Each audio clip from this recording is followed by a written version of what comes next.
All right, back on the hotline today. We got about 3 minutes left.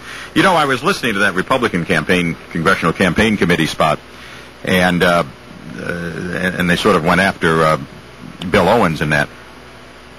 And this is a sign of what's transpiring within Republican circles in Washington.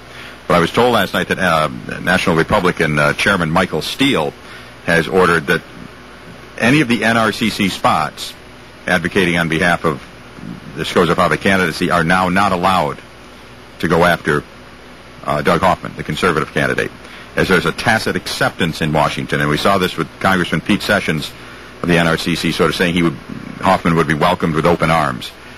We've seen it with like Giuliani and Pataki and all of these type of people now endorsing Hoffman.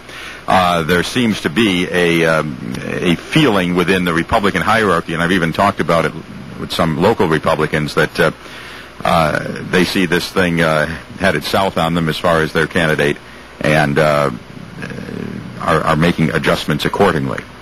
And that's life, that's politics, that's that. But that seems to be what's going on. So there's a realignment of that race going on as we speak, and how it all ends up, I don't know. On the other hand, I mean, Skozopava supporters are out on Cross Street and Massey Street today, going door to door, doing the Lord's work and all of that, and so they're, trying to turn this around at this point in time. But certainly momentum and so on seems to be headed in a certain way. We're going to, obviously follow it over the weekend. I'll try to update you on my blog. That's mayorgraham.blogspot.com.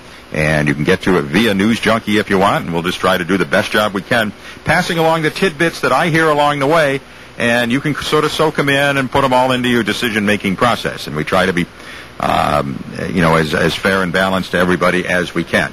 Got about a minute left. Got to be quick. You got to be real.